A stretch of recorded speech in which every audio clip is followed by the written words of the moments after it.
けいいですか? Laura Kim. Hayden Bradshaw. Tanyan Jahanbani. Drunken Master. We chose Drunken Master. Is the title of Hong Kong's martial arts comedy film directed by Yu Ping-yan, and it was made in 1978. This choice is important to us because the martial arts, it's not only a culture, it's a system of codified practices, which in this film shapes the main character's persona. It also allows the audience to witness how the system works in progression of one's own physical and mental development.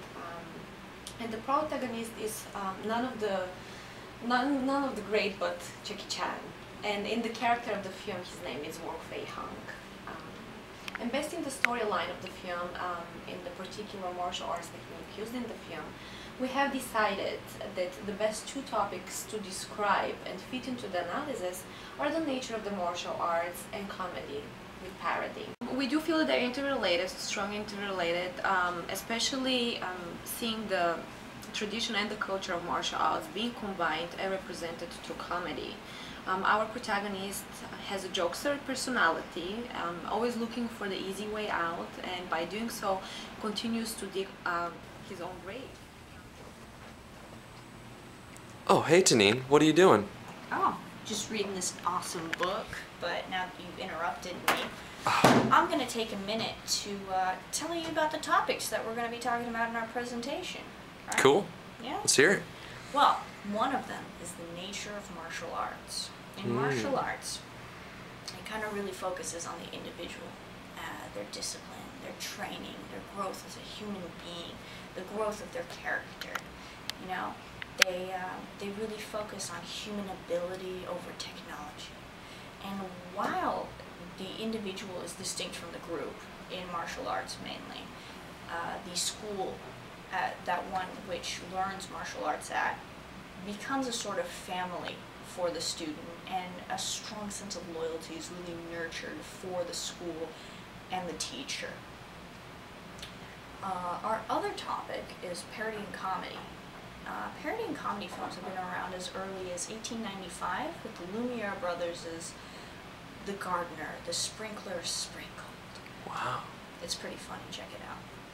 There are many subgenres of comedy films, like action comedy, that's our film, Drunken Master, horror comedy, we've got gross out comedy, black comedies, all that stuff. Now parodies, they satirize specific stereotypes from genres or a specific film or person, like Mel Brooks's Young Frankenstein, for example.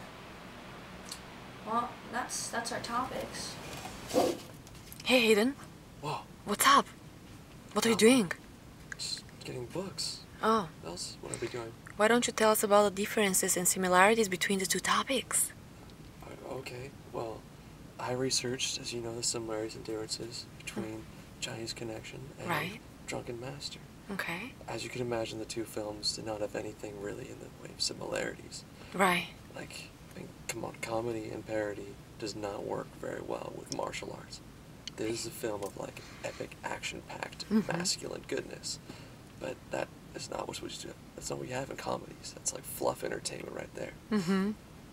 But in Chinese Connection, well, you had Bruce Lee kicking ass and taking names. Oh yeah. Very masculine and like fear-inducing power of his fists. It's quite epic. Cool. And like from his films, you can see that all his style is very choreographed, but not in a sense like it's all like dance weirdness going on. It's like shown to produce like his prowess in his, like, his opponents. It's supposed to be awe-inspiring. Yeah. Little children are supposed to be like, I want to be a kung fu master at this point in time. But then you look at a film like Drunken Master, and you see Jackie Chan is like sort of wibbly-wobbly going around the stage. He doesn't know what he's doing in these fights. His kind of kung fu techniques and styles is a mockery of kung fu in and of itself. I mean, like, look at the 8 Drunken God style. That is total mockery and parody of kung fu in and of itself. Like, It sounds like a dance-like technique. In a sense, you could say it like that. I mean, the man pretends to be drunk in order to gain the upper hand against his opponents. Cool. You'd never see Bruce Lee doing something like that. He would never resort to tricks and whatnot. And just in that sense, that's the complete differences between the two. Mm-hmm.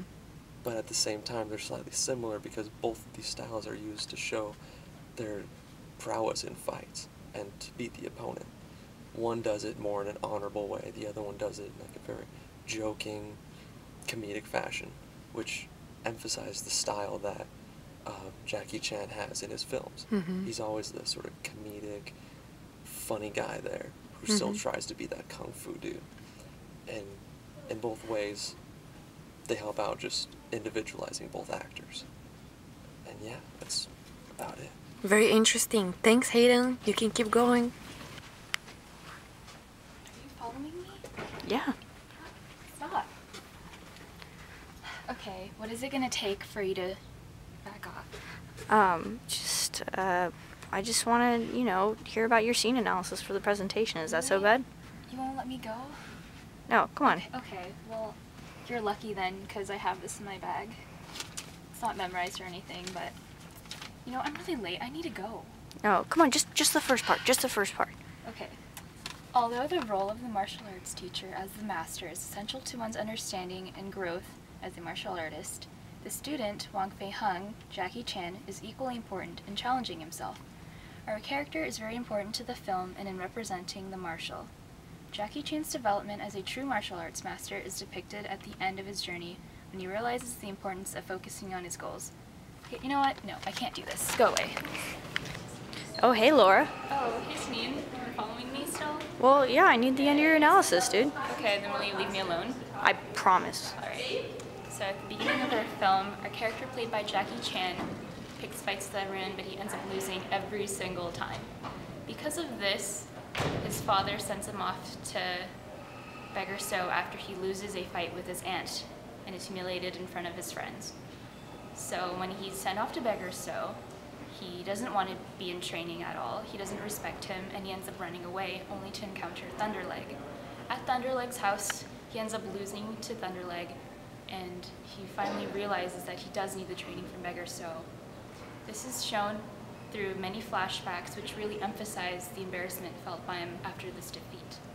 When he does return to Beggar So's after Thunderlegs, he gets the training that he needs, which finally leads up to the very end, the second fight between him and Thunderleg, which he wins.